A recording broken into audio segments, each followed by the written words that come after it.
enjoying Taking Care of Business, hit subscribe on YouTube and follow on Spotify.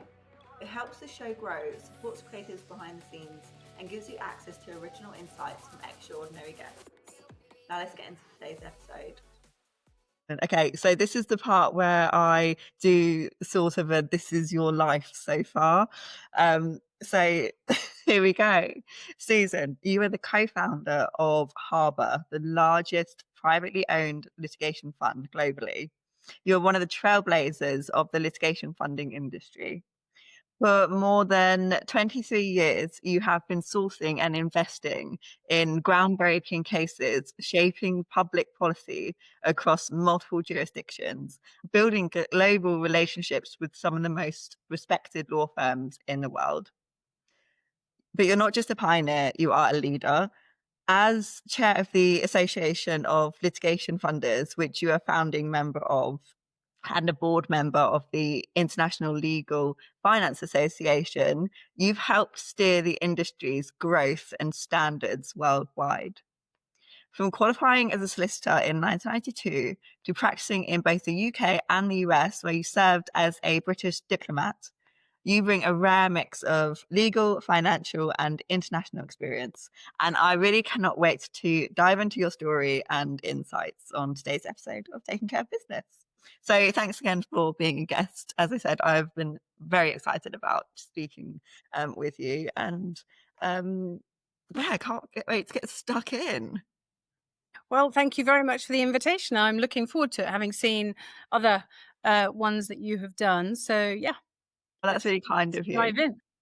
So, as I said, you qualified as a solicitor in 1992, and you have an extraordinary career spanning law, diplomacy, and entrepreneurship. So, looking back, what first drew you to litigation and ultimately litigation funding? Yeah, well, look, when I was attracted to being a lawyer and then becoming a litigator, of course, litigation funding didn't exist then, so it wasn't even that was something which I thought, well, I'll do this and then I'll become a litigation funder. And it's funny with like A-level results coming out yesterday and students looking at what their choices are and going to university or not going to university. What we as a group of lawyers were chatting about is just to some extent how easy it was to do that, because you didn't have to make any decisions. If you decided you wanted to be a lawyer, you were like, okay, there is a process I have to go through, and then I come out the other end and I'm a qualified lawyer, and then you kind of take it from there. And I honestly don't know what I would have done if I had not known that that's what I wanted to do. Because, coming out of the end of doing a degree, and my big advice whenever parents, friends who've got children who are contemplating, they say, which law degree should I do? Actually, I mostly say to them, don't do a law degree. Do a degree in the subject that you love, because you will always tend to do better in a subject that you did really well at school and you have a genuine passion for. And I think I probably regret doing a law degree and wish I had done something else that I was sort of genuinely interested in. And I think to some extent, part of that is I'm not sure you're mature enough at the age of 18 to sort of understand all this case law and these things about topics that you've got no experience of. And I think, therefore, that to do something that you really like is much better, because you will always do really well at something that you're really good at. So the lawyer bit was when I was clearly a very kind of overly ambitious child, because I had written down when I was about 8 that when I grow up I want to be a lawyer, a social worker, and prime minister. And you kind of think, oh my God, what a priggish child you were at 8, right? The lawyer thing actually is because it combines lots of things, and it is increasingly what you want it to be. I think it is a much less straitjacketed career than it perhaps once was. And again, I was talking to somebody, I think it was at a wedding at the weekend, and chatting to a friend's husband and saying that to some extent, there's no great mystique about being a lawyer, but without doubt, it gives you a really particular way of looking at things, of how quickly you can analyze and assimilate information. And you realize then that that is actually the unique skill that comes from that qualification, which is incredibly valuable in then a range of activities, which don't have to just be about being a lawyer. And then, of course, the litigation funding thing. Well, my life then became a series of accidents, and that's when the litigation funding thing came into play. I think that's such a great story. And I can really resonate with everything that you have said, really. I mean, I left school when I was 16 and went down a hairdressing path and did that for a good couple of years before coming to the conclusion that I wanted to have more of a corporate career. And ultimately, once I had done various jobs in order to get me into an office, because otherwise, what real office job can you get with an MVQ hairdressing? Like, you can't. I started working in Radcliffe Chambers and was introduced to the legal world. And I've said from that kind of point, if I went into university at the age of 18, I would have been going out with my mates, not taking it seriously, not getting the Mm, grade. mm. And it is such a young age to say, this is what I want to do with my life. And this is what I need to do it. And I mean, how boring would a life be if you knew exactly what it is that you wanted to do and then had tunnel vision? So yeah, completely agree with everything that you have said. And there's still time for you to be prime minister. So watch this space. Well, I've been involved because trying to get this piece of legislation sorted on PACCAR has Yeah. had me exposed much more to both the Commons and the Lords and all of that process. And you're like, wow, the labyrinthine process of trying to get a tiny piece of legislation done is quite something. So, but it's fascinating. As somebody who was always interested in politics and is very much somebody who kind of grew up in the kind of the Thatcher years and all that went with that, and yeah, having been fascinated by it, I think now at this age that holds zero allure to me. But it's nice to kind of go through that door and look into those things. And yeah, look, in my family, on the sort of male side of the family, all three, like dad, brother, nephew, left school at 16 and all did apprenticeships and engineers and all the things. And doing all three did amazingly well. And so I think apprenticeships are something that we should be so pushing. We really, really should. And they are so undervalued. And I think the problem is that they're not explained enough at schools, are they, about what it is they mean. And my nephew would only have known about that opportunity for him because of what his dad and his granddad had done, that he had examples of, oh, that looks like something I want to do. I don't want to be in an office. I want to be, they do high voltage electricity. I want to be out doing, solving, fixing problems. And I think, unless you know about things, how can you know that it's something you want to do? But can I also say, you will always be a popular friend if you are a hairdresser, though, right? Yes. Like that altogether. Yeah. But no, that's part of the reason as well why I set up this podcast, because there isn't enough information out there about career opportunities and different paths to go down. And I think that hearing stories like yourself is just a fantastic way to kind of have a catalogue, if you like, of different career paths, so people can make more of an informed decision I about agree. what they do. Yeah, yeah, really important.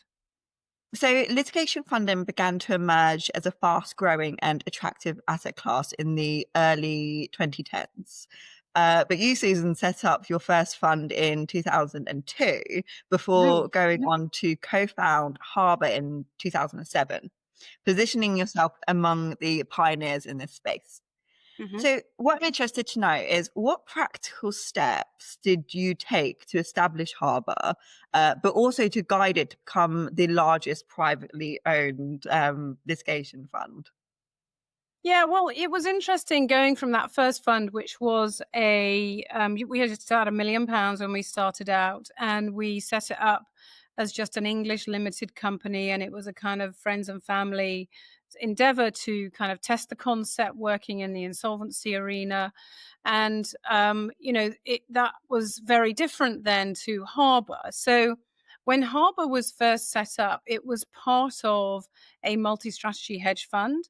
And where ordinarily within that fund, people doing investing would just sort of take a part of the pool of cash that the investors had invested, the decision was made, which turned out to be a super good decision subsequently, to set it up as a separate kind of entity, if you like, from the general pool of funds.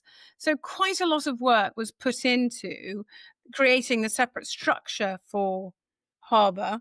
And what that meant was that when the multi-strategy hedge fund ended up closing its doors, there was this standalone entity that was Harbour, which we were able to just take out and carry on in the way that it had been done before, because a lot of great thought and money had been spent on that structure of the fund and the whole thing, which meant that then when you were getting external investment, you already had this structure that was well established, well recognized, well understood by investors, and they were very happy with that as a structure. So we were very fortunate that the sort of caution about the initial structure was something which proved useful when we then spun it out in 2009.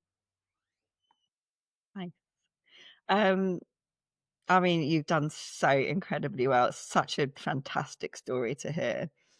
So everybody brings something unique to their leadership and career. What do you see as your unique selling point that has set you apart and contributed to your success?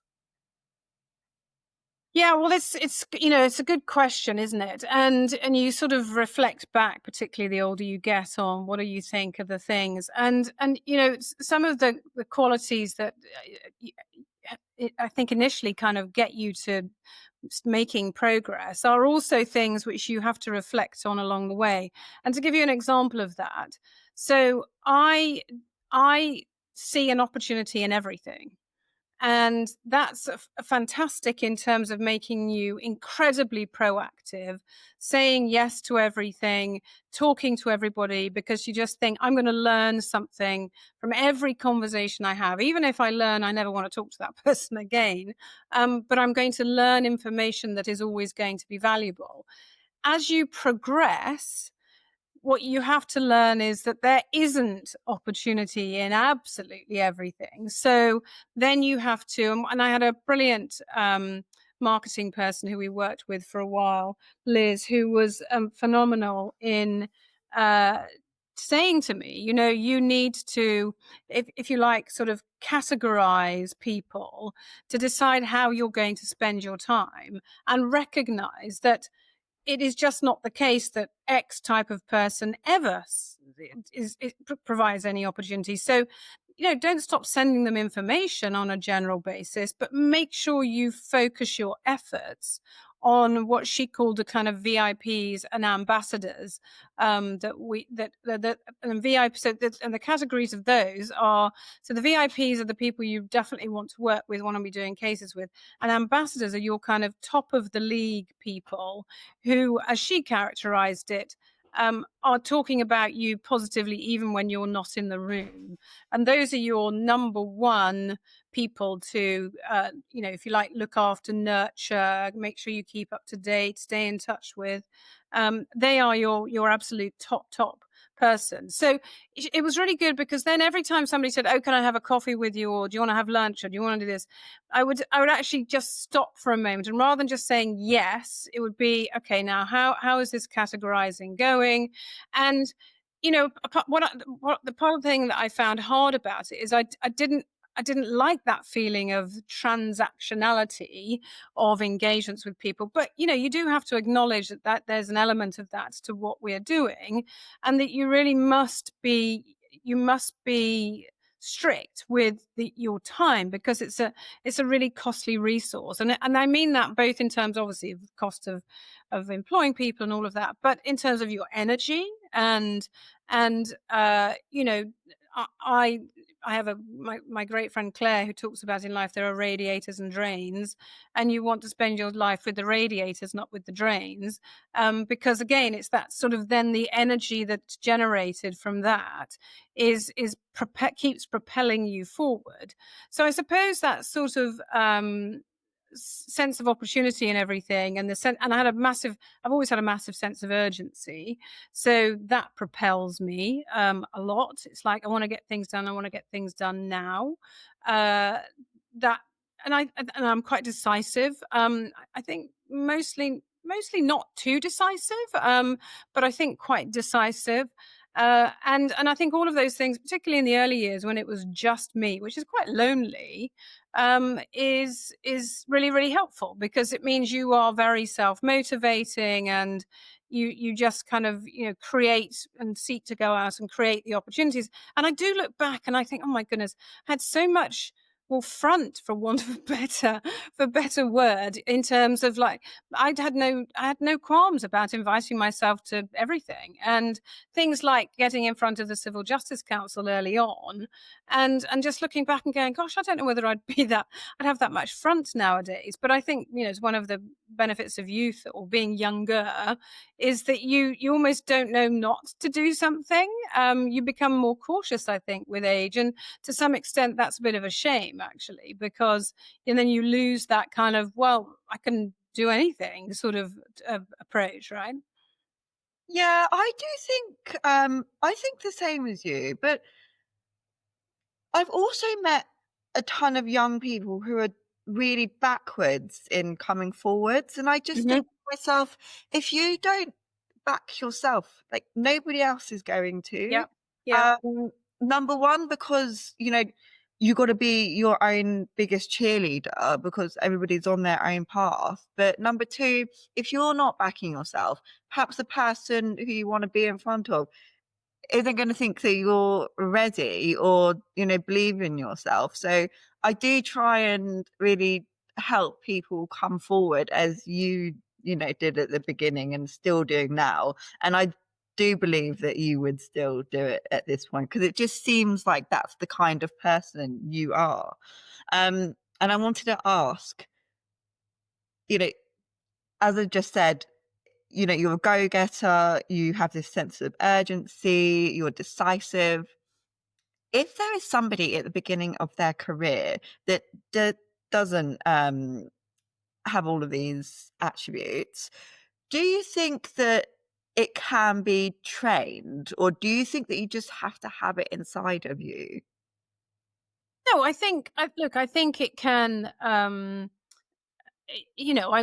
feeling I feel like I'm at a very reflective age about sort of other things I like doing, and going back and thinking, well, and then thinking myself, that 8-year-old child who was actually very kind of quiet and shy, and it's and um almost you've been wearing this mask of confidence, because it's fake it till you make it, right? And because if you don't look confident to people, then they're not going to listen to what you say. And of course, as a young lawyer, you have to give your clients confidence that you know what you're talking about, and that's really important. I mean, look, I do think there are some things that do make it more difficult from today, and I don't know quite what we do about that. Other than certainly it is the responsibility of old lawyers, or whatever role they're in, to keep nurturing the younger people. But look at the things, and again, marketing person I talked to about, Liz, she said, this was a number of years ago still, and she said, it's so weird. She said, I go into a law firm now and they're so quiet. And she said, when you and I were starting out, she said, when you would go into a law firm, go onto the floor of a particular law firm, it would be a hubbub of phones ringing, of people talking, of so much. And now they're so quiet, because people talk much less on the phone, and there is much less of that engagement that's going on. And, you know, it's apocryphal or something, but, you know, that there are law firms now who are having to teach people how to almost have a conversation or have a telephone call. And, you know, I had an ability to get lots of new business into the law firm when I was very junior.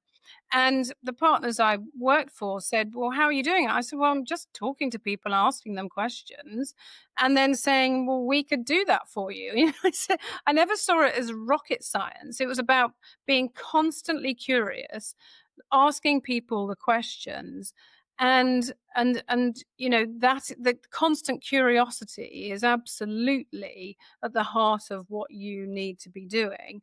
And I think that people have just become, because of phones, social media, the way that people communicate, they've become very socially anxious, and therefore they feel they're going to make a mistake in how they engage with people, so they don't even start.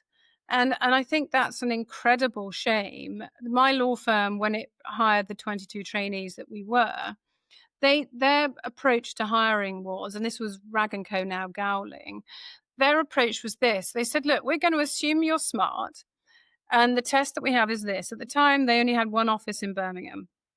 And they said, you know, we've got a meeting in London, and we've got the most important client of the firm, got the train journey from Birmingham to London. It's the senior partner, most important client, and you, the trainee. Senior partner misses the train. Are we going to be okay about leaving you with the most important client of the firm?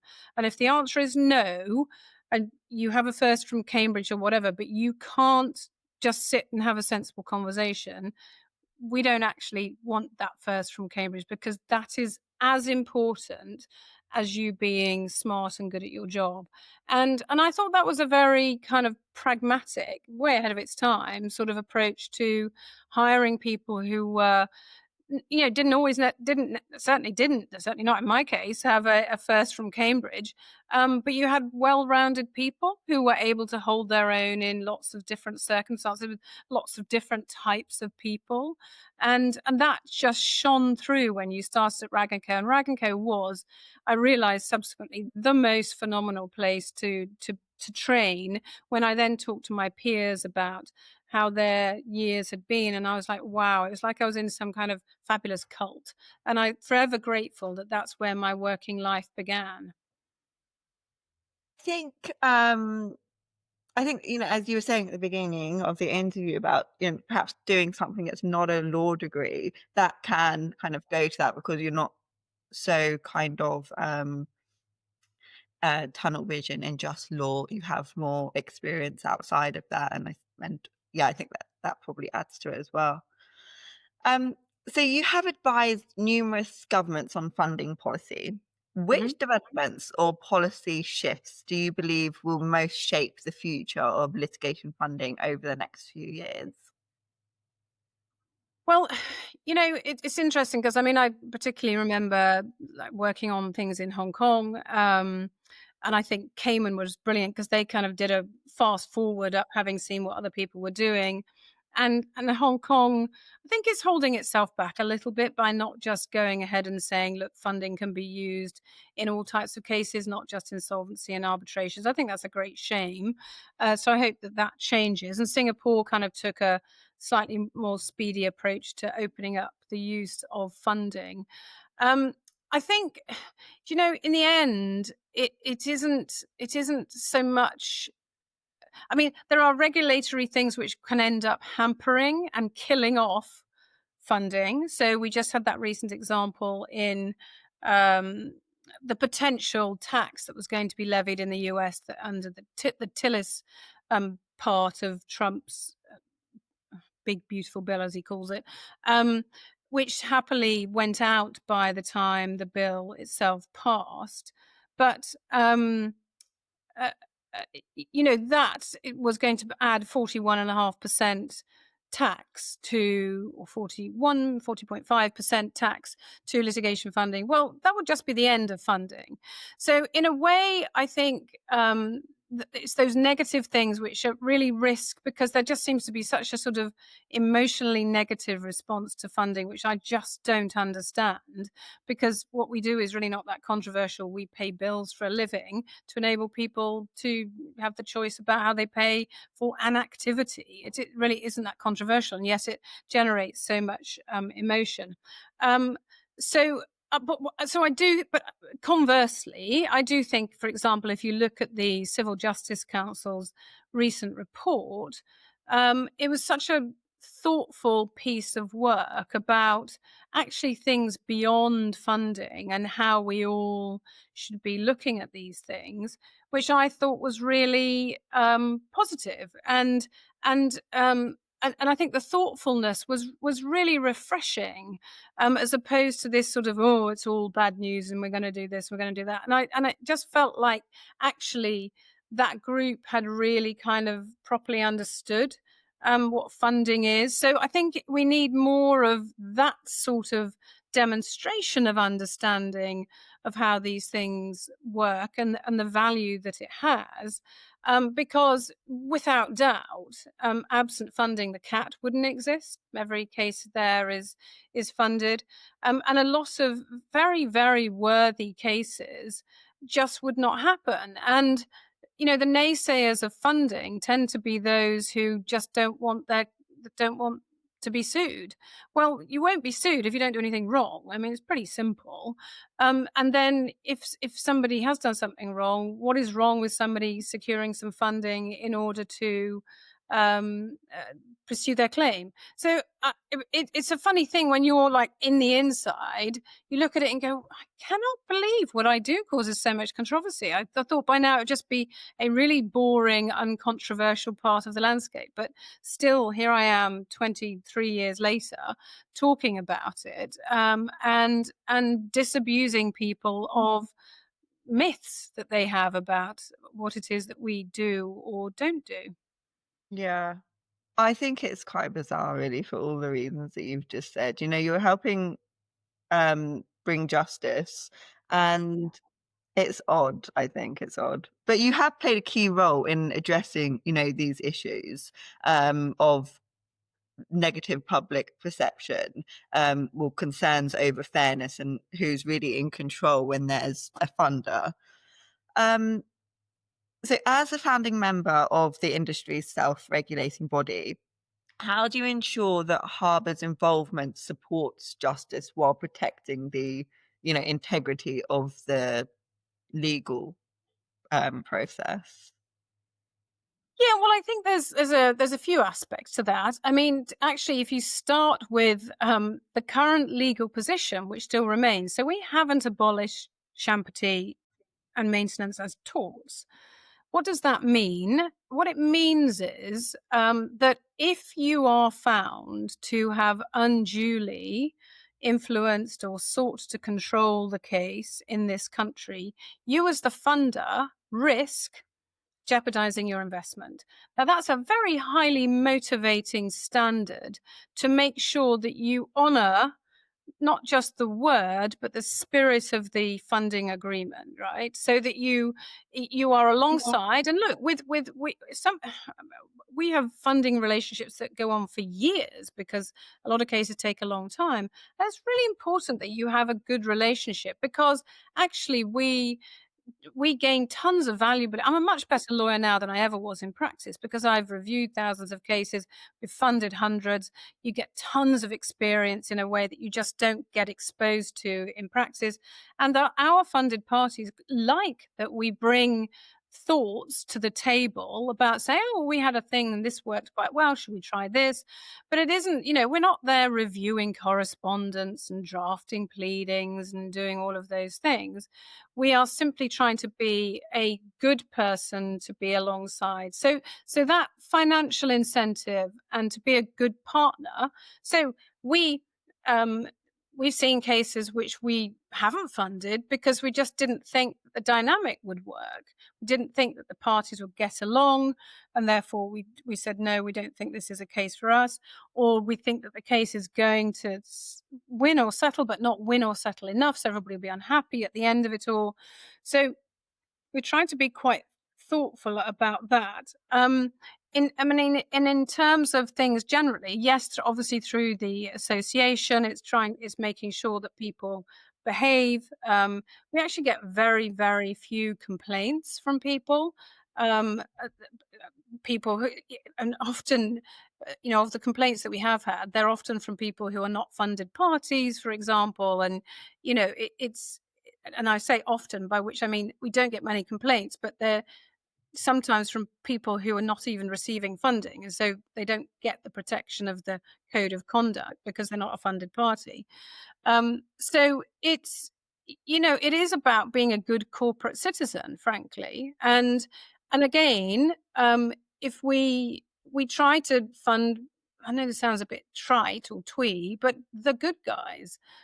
You want the sympathetic claimant. You don't want the unsympathetic claimant who has got a not great history or reputation. Even if their case is technically correct, it's like, a lot of our cases have to remain private because the funded party wants it to remain private. But the way that we look at something on a really basic level is, how would we feel if it were made public that we are funding this case? And we have to say we feel good about that every single time. Look, there are definitely some cases we have funded which you love more than others. The Indonesian seaweed farmers who recovered against an oil company whose oil spill ruined their crops, 0 hours contracts people. You're happier with, inevitably, with those with the, if you like, higher social justice element, but you still nonetheless look at anything and go, I want to be on the side of the certainly apparently right person. So, even if the case, like if it was a bad guy, if you want to explain it like that, but this person has got a technically sound case, but there's like something in there. I mean, that's why they're in court, right? Will the judge kind of think, what you're doing is technically fine, but I'm still going to really, really look at it because overall what you're doing is a bit, shady, and we're here to serve justice at the end of the day. Would you what do you think about that? Yeah, well, I mean, there was a great book published a number of years ago now, and I think it was certainly, I think, interviews with Supreme Court judges, but also probably a Court of Appeal judges. And to distill the book right down, what they essentially said was, we do look at things and say, who do we think really ought to win here? And then obviously the law has got to fit. And if it doesn't fit, then it doesn't fit, no matter how worthy or not you think the thing is. But yeah, that plays a big part.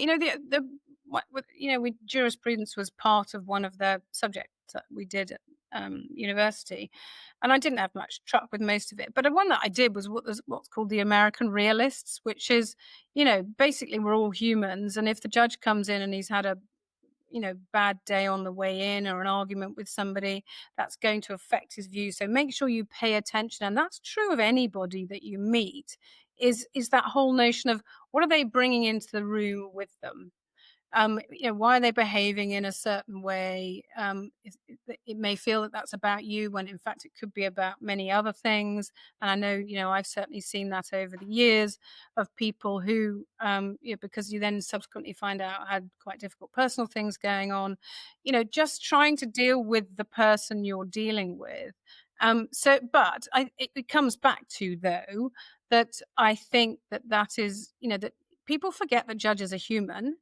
And they are like the rest of us, in that they do kind of take a look at the cut of the jib of the person in front of them, and make decisions of character, I think, as much as anything, to the extent, they equally say, a lot of if it's just pure witness evidence and there's nothing in writing, they don't hold much store in that, but they will look at the demeanor of the person and just how they generally behave, as a part of their decision making. So we do the same. If somebody comes into the room, and we've been defrauded a couple of times, And, certainly in one of the cases, uh, if I had trusted my instincts, I would have said, yeah, I knew they were going to behave badly um, early on, and you just have that feeling. And Yeah. you should trust that instinct always. Yeah. I think that's a great piece of advice. Absolutely Mhm. fantastic. Go with your gut, trust I think, your and I gut. think women have great instinct and often talk themselves out of it. And I think should just stick with those instincts, because instinct, another way of describing instinct is it's experience talking to you and telling you things that you have learned and didn't even know you had learned. But your response is not based on nothing. It's based on tons and tons and tons of little signals and signs you have picked up over the years, and that builds your learning. Yeah, I agree. So, um, I suppose going from human instincts now to AI and other Mhm. technologies, how do you see AI and other technologies changing the litigation funding landscape in the coming years? Yeah, well, I think, look, the people who are in the litigation world most obsessed with their data are funders. Yeah. We are way more obsessed with our data than any law firm I encounter, and yet law firms have tons of data, which they should be using to inform how they cost a case, how they run a case, uh, et cetera, et cetera. We constantly are looking back at how did we do, and the original proposal, and what was the value, and what was the cost, and what was the duration, and what have we learned, and therefore when we have future proposals, what does that mean about whether this is we should be varying that and therefore reducing what we think the thing looks like. That we're obsessed by. Now, that's not AI, that's us having had to build our own bespoke system to put that information into, because it's our information. And at the moment, I think there is not. Uh, it feels too sensitive, certainly for funders, to share collectively that information, because people get anxious about confidentiality and privilege and that sort of thing. Where I right now think that it's most valuable, and people get anxious about AI taking away jobs for young lawyers, for example. And the example I give is this: when I was a young trainee, I did, amongst other things, proofreading, photocopying, putting tabs in folders for which the client was charged. Um, and everything was paper, not digital, and. That taught me nothing about cases or case strategy or anything of those things. So, the extent to which AI can remove and enhance the uh, the mundane administrative aspects of a case, good. I think that's a good thing. I would talk. I was very lucky at Rags that I had a really nice broad experience in my training contract. But I would talk to friends who would be on an aspect of one case for 3 or 4 years. What are you learning if you're on an aspect of one case because you were doing document review, or they've all got legendary stories to tell about being in a shipping container and trawling through documents and blah blah blah. Now, AI and tech and all of that removes all of the need to do that and distills things down so that you can then go, well, what are the important things that are going on here? And what do I need to be looking at? And then sitting with your supervisor to say, okay, what we know about the case is this, and here's the really important things. And you can actually spend more time talking about, frankly, the bit that made us interested in being a lawyer, rather than all those dreary tasks, which enhance nobody's life, and if anything, can end up, I think, putting people off a career in law, when actually what the heart of the matter is, you want to be looking at the analysis of the facts and the strategy and the tactics and all of those things, and that's what's interesting. And I think lawyers need to get better at using all of that And frankly, they can then even charge more because they're charging for the really quality aspect of things. And kind of the other thing is analyze your own data. Be really curious about your own data because they're still not using it enough to inform future budgeting and all those things. And one lawyer I know once said to me when I said, "What do you analyze your past like estimates to actuals on budgets?" I'm not paid to look backwards. And it's like, well, I won't be paying you to go forwards because if you're so arrogant as to think that it's not important to see how well you were doing at budgeting, then that shows me you don't care about the budget that you're handing over to me, and I need to know that you're bothered. Because you're already telling me you don't care really, that this estimate is it won't count for anything in the end. So it's all of those things which can have such a greater role. And what I also liked is because there's this sort of again apocryphal stories about there was these pleadings that had cases that were made up and la la la la. And I was at a session with where Geoffrey Voss was at London Disputes Week, and somebody said, "Oh, what about this?" And he said, "Look, if you were a bad lawyer before, you're just going to be a bad lawyer with AI. But if you were a good lawyer before, you use the best aspects of AI to make you as efficient as possible." And he said that doesn't change. Good lawyers will continue to be good lawyers. And he was saying, I use this all the time to make me more efficient. But significantly overlaying that, it is always down to me to question and test everything I read. And that's where my experience comes in. So I thought that was just, a neat way of describing not to be overly excited about the notional threat of AI. I think it's only a benefit to get rid of mundane tasks.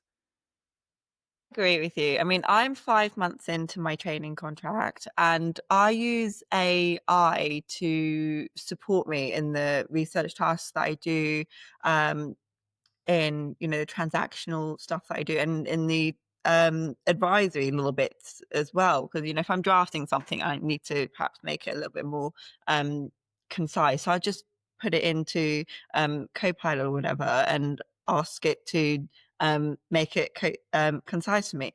And listen, don't get me wrong, I get people saying it may, you need to keep on building those skills or keep working them, because otherwise you may lose the ability to, draft an email. But I can still draft an email. I'm just asking it to tighten it up a little bit. So I don't, yeah, and Just one thing I will make you chuckle because it makes me chuckle to think about it yeah, now. When I was a trainee, I did not do well in corporate, in property, and I was in pensions and trusts. It was litigation where I went, oh, this is where I was meant to be. So they couldn't wait to see me go after each of these C's. And one of the criticisms of me was that I was always trying to find the quickest way to the answer, because it was felt that, and this shows you how sort of old-fashioned and in some ways cynical times were, which was you actually need to go and plow through all the stuff in the library, and you need to take ages, and you need to do this. And I now think, good, that was actually a good thing. I'm sitting here with tons of really smart people. Why wouldn't my starting point be, have you ever seen anything like this before? And how did you go about it? And this idea that you are somehow enhanced by fruitless hours researching something which you don't fully understand what you're doing, or you've been given bad instructions about, just seemed to me to be utter madness. yeah. But that is a criticism which I own quite proudly, because I still try and find the quickest way to an answer. And I'm always trying to help others do the same by saying, I've got the most phenomenal network. And it's like, if I'm talking to somebody and I can't answer it, I say, you should go and talk to X. They will know the answer to this. Isn't that what we should all be striving for? I would have thought. I think so. I think it's fantastic to grow your network and pass on knowledge, because I've asked a question before to a member of Chambers that I used to work with when I had this research task. And he didn't know the answer, but he said, like, when you find out, like, let me know. Mm, And yeah, I just thought that was quite nice. It's just another way of sharing knowledge, I yeah, suppose, yeah, and helping other exactly. people develop. Exactly. So, you do so much. Where do you get your energy from? And what personal habits or mindset underpin your work ethic?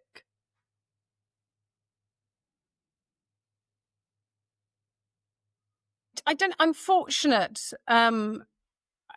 My mother in particular is very energetic, and I think obviously I've inherited some of that from her, and she's still very energetic at 82, um, and outperforms people decades younger than herself.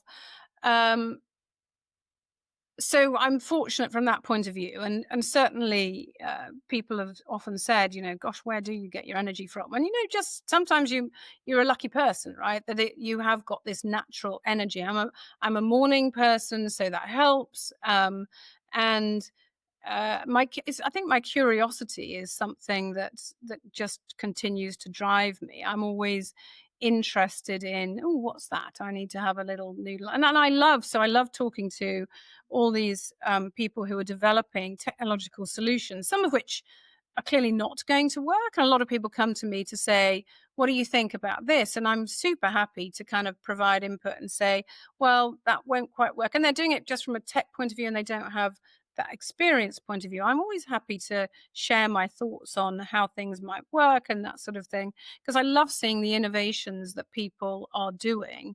And I think that sort of constant um, curiosity about new developments is something that I certainly watched my dad do. My dad had like the first mobile phone. He had the first sat nav, when it cost like at the first Garmin, which was like a great big brick thing that cost over £1,000, whenever this was 20 plus years ago. And so he had a constant curiosity. So I think that is something and he was also, is considering he was an engineer, he was always loved to test a proposition. So to some extent, it wasn't surprising I became a lawyer, because he would just disagree with me sometimes, just for the sake of helping me test my thoughts on things, which could be trying at times, but I discovered was quite helpful ultimately. Um, that's great. What advice would you give to somebody early in their legal or litigation funding career who wants to make a meaningful impact? Yeah, well, I mean, look, I do think particularly early on, you really do need to be curious. You really do need to be saying yes to everything, and a couple of things really. So business development, people sort of like, oh, business development, oh, I don't know, it's really hard. And the idea of going to an event and all that sort of thing. So there's a couple of things, because I would end up going to tons of conferences. I would travel a lot. And, then you would keep bumping into some of the same people. And there ended up being a group of us. We did happen to all be women, but that was just coincidence. And we did various different things. So some were from a law firm who were on their own, some from barrister chambers who were on their own, expert witness who were on their own. And we kind of got to the stage where we agreed we would go to an event together, because then between us, we would each have, let's say, 3 people we knew, and we would cross introduce to one another. And that was a super powerful, super informal way of making it way more enjoyable, and B, we were sensible enough to realize that we were no competitive threat to each other, and being realistic about, actually, you just never know, right, about where these things might go. So to the extent you can, I think always try and take a buddy with you, but don't try and then just talk to your buddy that you've taken. You have got to try and get out there. But it gives you a kind of comfort to have somebody going with you. And the other thing is, I don't know whether it's 10 or 15-minute rule whenever I go to anything, which is, if I'm miserable and not finding myself able to have conversation with anybody after 10 or 15 minutes, I can go home. Yeah. Nothing is compulsory. And just knowing that's my rule. It is remarkable how rarely I use it, and I've had that since really early on, because I had this sort of sense of like, oh, it must be me. It must be I'm no good at doing this or whatever. No, it may be that you've just gone into a room full of people who themselves are not got much to say. Don't put yourself through it, because you'll feel miserable if you hang around for a long time thinking oh my god, I've got to come up with something to say.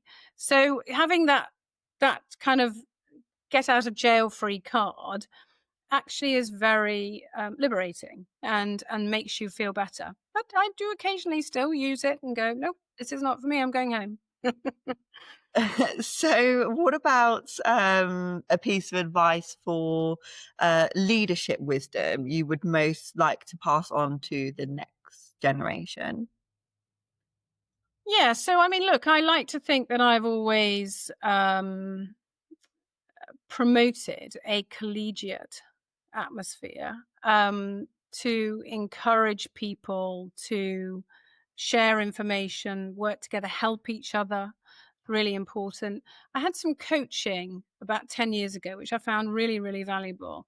And one of the things that this fabulous coach helped me recognize, that because I had been on my own for a while, doing this on my own, and then a team developed, she made me recognize that I was, because I was the most experienced person in the room, I would therefore kind of make the decisions and, do things. And she said, well, you're not going to empower people if you just keep making those decisions, because, yeah, you probably will get to the answer more quickly. But, how about you ask them their thoughts about things? And I was like, well, I'm just trying to be efficient and, getting things done, blah, blah, blah, blah. And so we had our next session a couple of months later, and she said, so how did that go? I said, it turns out other people have some really quite good ideas. And she just laughed. And it was that thing that you have to get over when you've been used to having to do things on your own. As things grow, bring people with you.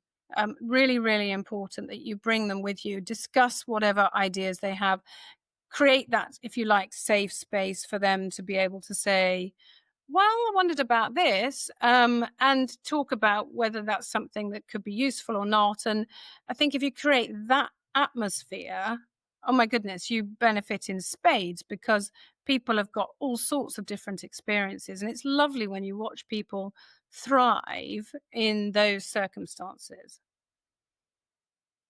Um, I think that that's a really great thing that you do, giving other people the opportunity to challenge themselves a little bit, I Yeah, suppose. Because I think that, from personal experience, when you do challenge yourself, that's when you grow. Um, but I do understand how it may be difficult to let go of control, if you like, when it's, the company that you have founded, and ultimately, you have investors, and you're running the company i- for, your employees as well. So you've all yeah, these things to think about. Um, and so I really do admire, your judgment and how you balance these things. I don't think that's a small task. And I do think that you have to be very experienced and have a very open mind to know what you know, and then welcome in other people's and exactly. Exactly. change it. So yeah, I think that But is I think that was because it was really good timing for the coaching, at a sort of transition point for the future development of the business, because there were other people around by then, and thinking, yeah, there's a risk I could be that person who just goes, well, I know best. yeah. And you've got to be really reflective in order to sort of go, yeah, no, I need to help ask others. Otherwise, you still see it. You see kind of big meetings and people who are sitting there silently and not being asked anything and looking a little bit petrified to say anything. And you actually want to encourage people to take part in these things if they're to be able to develop, right? I mean, it's such a crucial part of things. I think the other thing, actually, just thinking about people at the beginning of their career, what I've seen quite a lot of developments of, and I think this is great, and I think if you're starting out, look out for these, is groups that are formed specifically for sort of a certain level.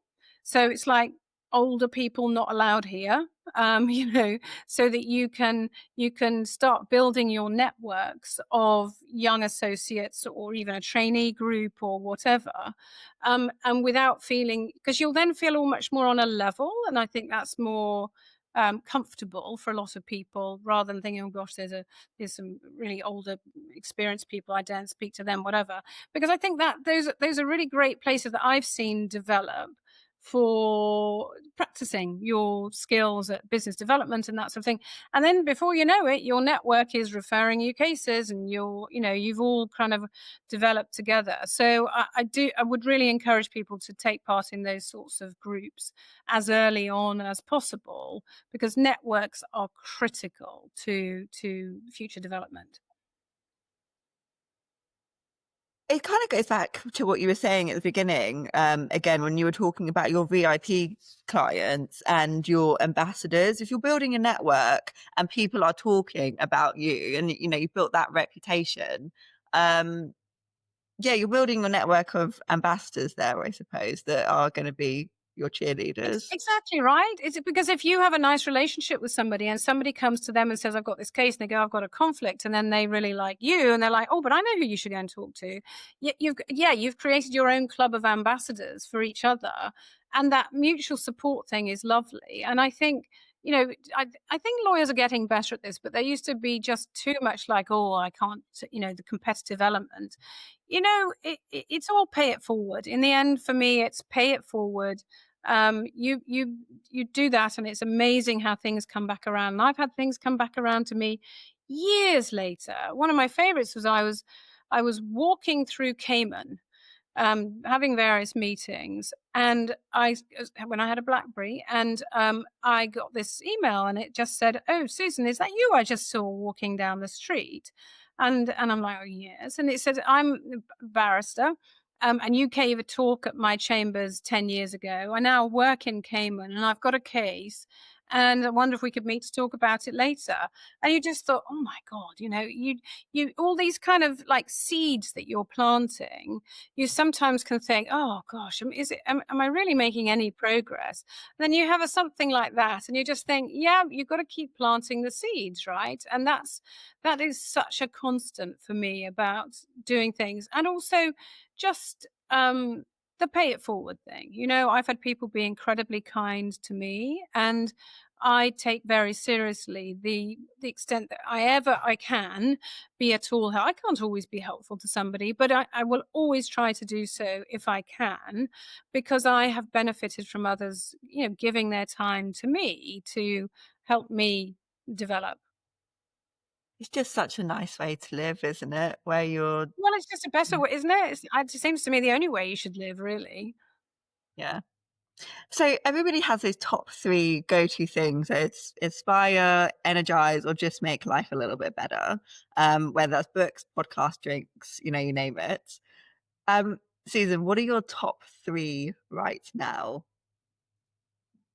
Yeah, well, like I said, I'm feeling quite reflective at the moment, because I'm sort of thinking about, what are the other. So I qualified as a mediator in January, and that was a really good experience to do that. And I think I got really inspired by one of the trainers on the course, who had just come back from I've forgotten now which, maybe it was Burundi, and he'd been working with the government there in the use of mediation in tribal disputes and how that could have a real role. And I am such a fan of mediation. And I just wanted to do the qualification to kind of just be properly informed about the way that it's all done. So I suppose doing that was quite a good thing, because it was different than, just getting a qualification, right? Is something I haven't done in a very, very long time. I do find that just, you know, chatting with friends and um, just and by friends I mean obviously there's friends who are in the legal world and not in the legal world, and I think just keep having those conversations to just learn the stuff of what's going on in the legal community.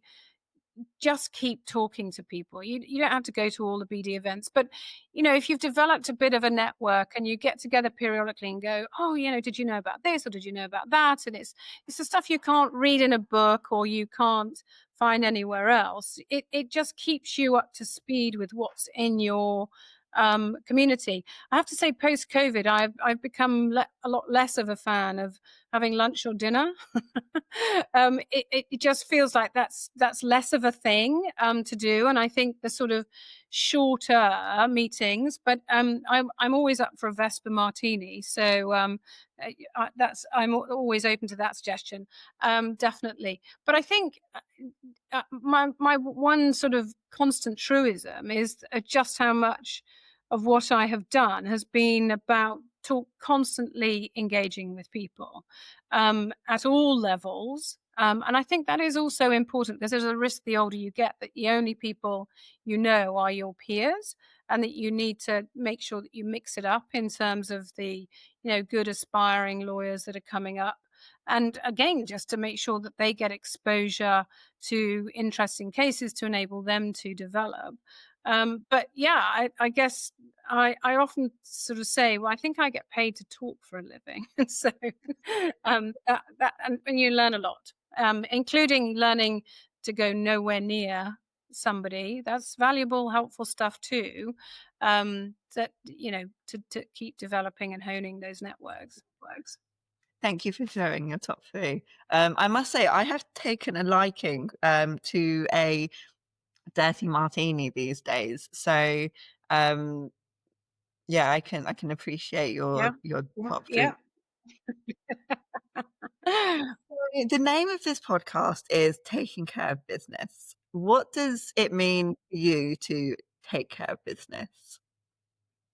Yeah, and I was sort of reflecting on this, and I think what is business? Business is actually your relationships, and that's your relationships internally with your colleagues, and it is your relations externally with your um, you know those who are seeking funding, but also the providers of other services.